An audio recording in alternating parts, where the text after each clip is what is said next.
Hey everybody, it's Adam. Just checking in with you. I know things are tough right now, and I didn't think they could get tougher, and yet somehow they have. It feels like being in the ocean, and the waves, the sets of waves, just continue to pound the shore and pound the shore, and it's sort of relentless. So here we are, caught up in what is an absolute crisis in our world in terms of the pandemic. And just when you think there isn't enough challenge relative to that,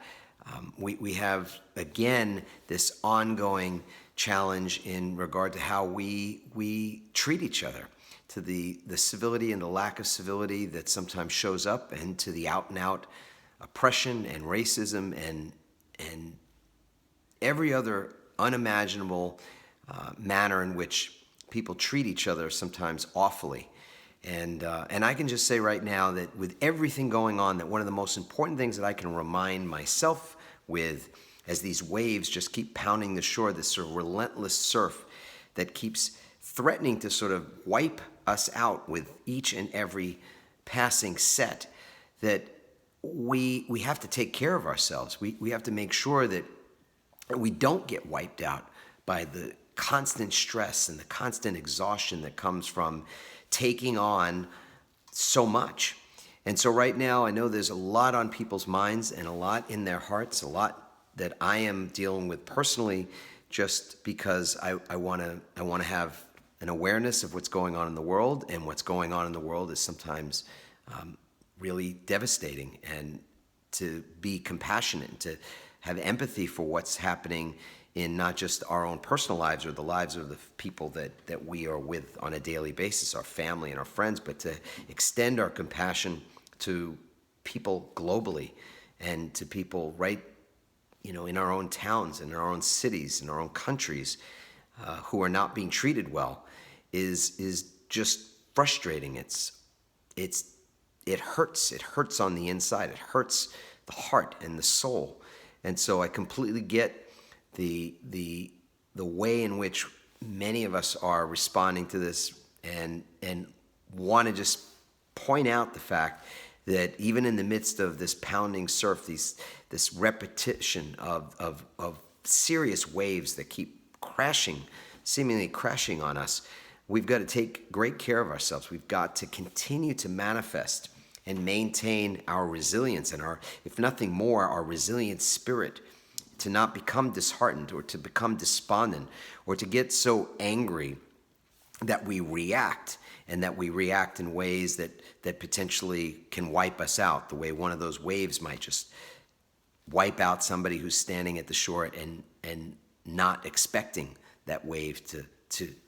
break at the time that it breaks. So for me, this is about the subtle art of caring for yourself as at the same time that you care for others. We've got to be in it for the long run, because if we're just focused on what's immediately in front of us and what's dire and in need of attention in this moment, we potentially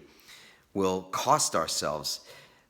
a lot more in the long term. And so take care of yourself. Be cognizant, be mindful of the fact that with everything else that might be exhausting you and might be depleting you and depleting your spirit even, that you take time to replenish, time to take care of yourself, time to sit in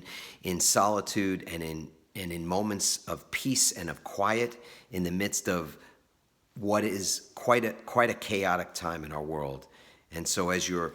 putting your heart and your soul and your energy into looking after other people, I'm reminding you, I'm a voice to remind you now to also look out for yourself and take care of yourself, so that you can be in this for the long run, so that you can do the work that you're here to do and that you're called to do, and you can be a part of the solution